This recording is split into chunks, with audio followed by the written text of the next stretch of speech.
May 19th, 1945. Outside Lüneburg, British-occupied Germany.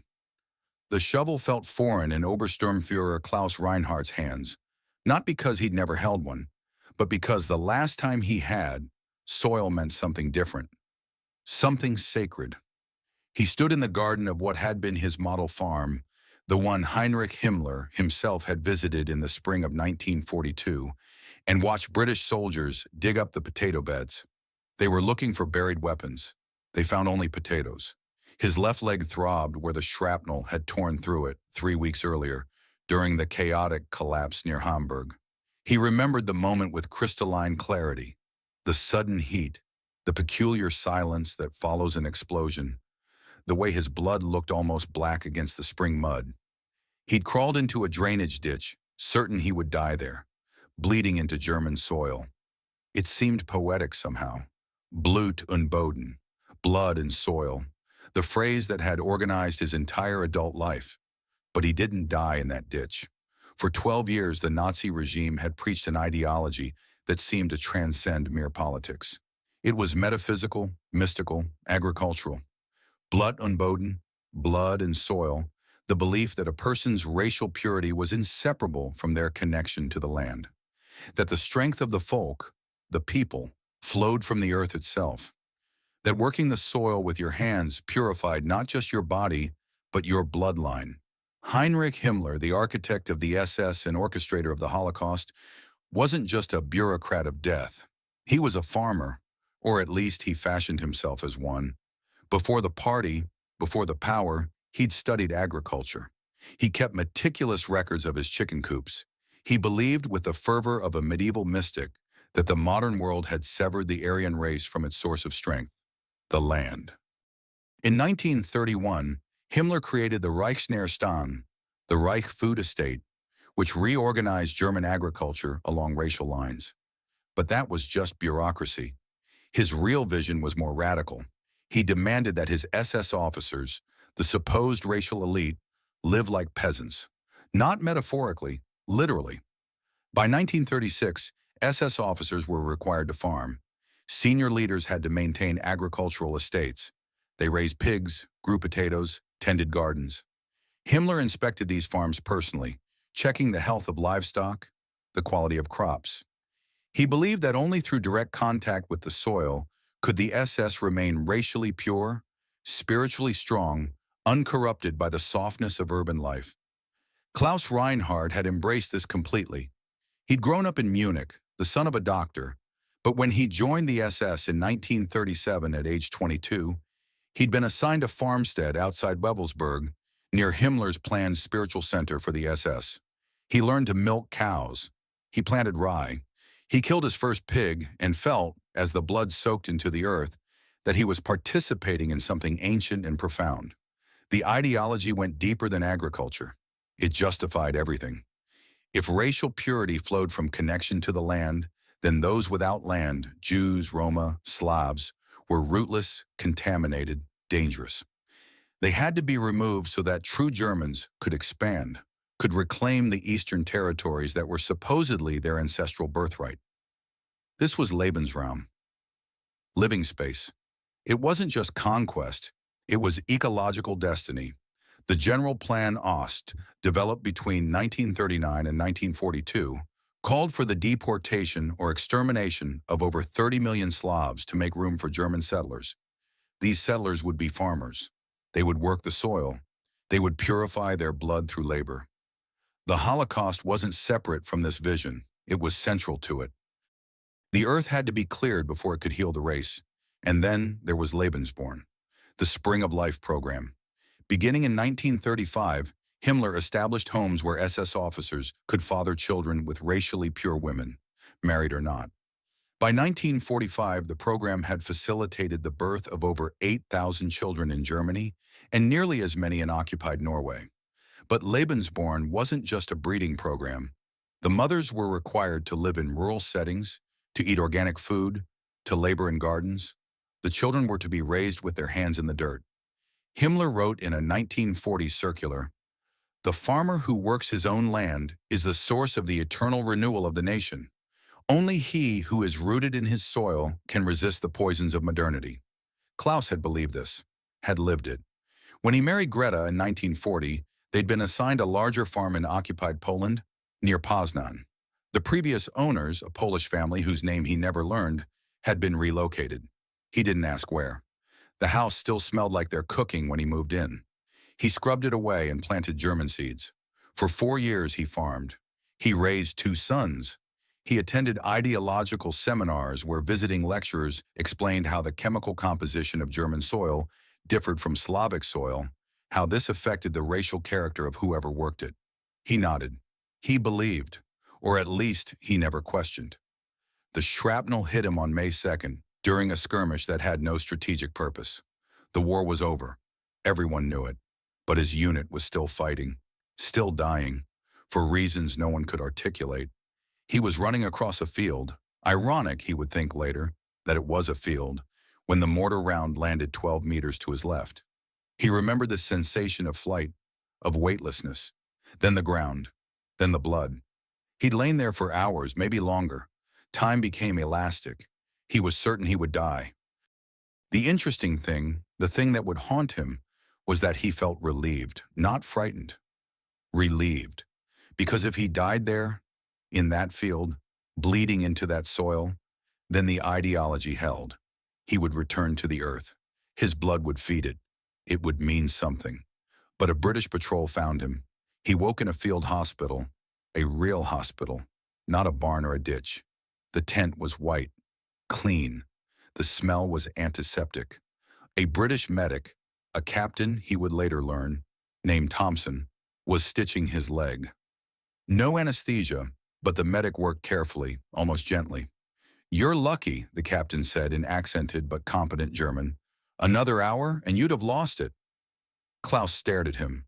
The captain was young, maybe 30. His hands were steady. There was no cruelty in his face, but no pity either. Just professional competence. "Why?" Klaus asked. The captain glanced up. "Why what? Why are you helping me?" The question seemed to puzzle the captain. He tied off a suture, cut the thread, moved to the next wound. "Because you're wounded. I'm SS. I know, I can see your tattoo." The blood-type tattoo on his left arm, the mark of Himmler's elite. Klaus waited for the rest. The anger, the retribution, the justice. But the captain just kept stitching. "There were others," Klaus said. "Germans, wounded, at the crossroads 5 kilometers back. We got most of them, the ones we could reach. You didn't sort us? You didn't check who—" The captain stopped working. He looked directly at Klaus. "We're doctors. We treat the wounded. That's the job." He went back to stitching. Klaus felt something shift inside his chest, some weight he couldn't name. Over the next week, as his leg began to heal, Klaus watched the hospital operate. It was chaos, organized chaos. British doctors and medics worked 18-hour shifts. They treated everyone.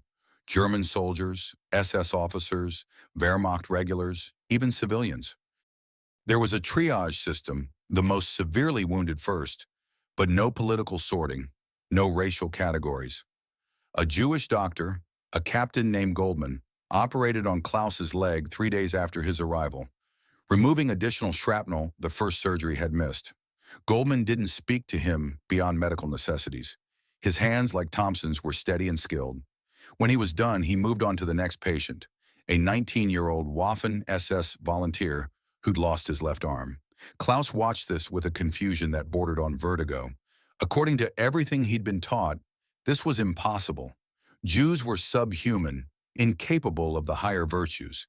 Yet here was Goldman, working past exhaustion, saving German lives without hesitation or revenge. The British fed them, not starvation rations, not punishment portions, the same food they ate themselves: canned beef, powdered potatoes, hard bread, tea with sugar. When Klaus first tasted the sugar, real sugar, 2 spoonfuls, he almost wept. He hadn't tasted sugar in 8 months. The SS agricultural system, so carefully designed to purify the race through rural labor, had collapsed by late 1944. The farms couldn't produce enough. The distribution networks had disintegrated. By the end, even the elite were hungry. But here in a British prison hospital, he was fed. He tried to understand this through the old framework. Perhaps it was strategy, propaganda, a trick to break their morale.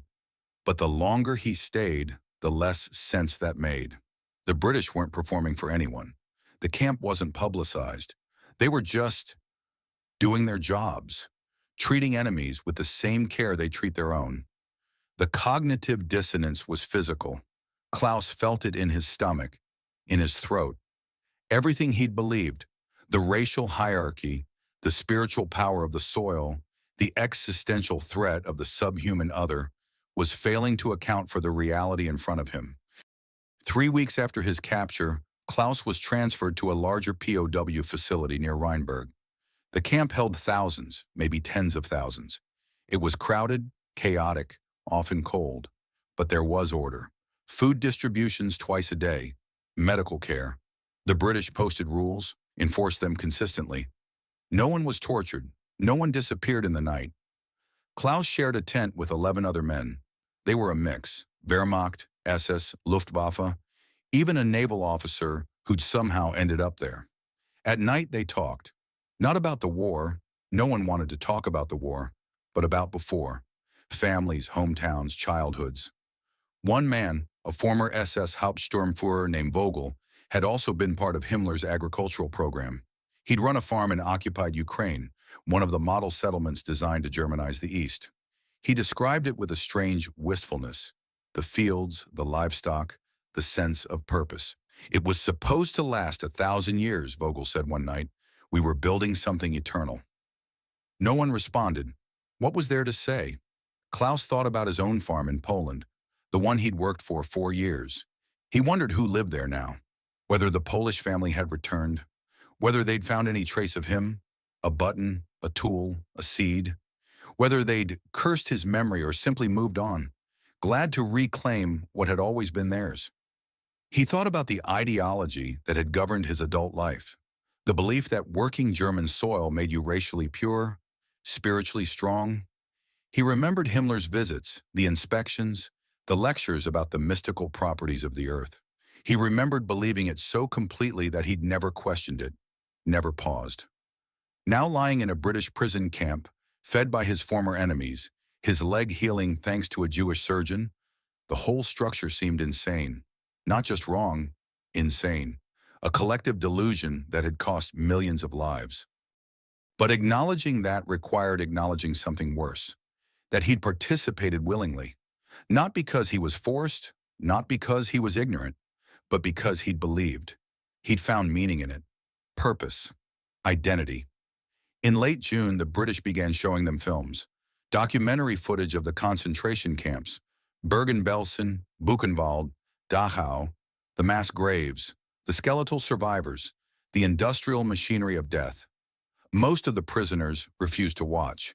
Some claimed the films were faked, propaganda. Others watched in silence, their faces blank. Klaus forced himself to look. Every frame, every image. He recognized some of the camps. He'd never served in them, but he'd known they existed. Everyone had known. The official line was that they were labor camps, that the Jews were being resettled in the East, that the harsh conditions were regrettable but necessary. He'd accepted this explanation because it allowed him to continue farming, to continue believing in the ideology, to continue living.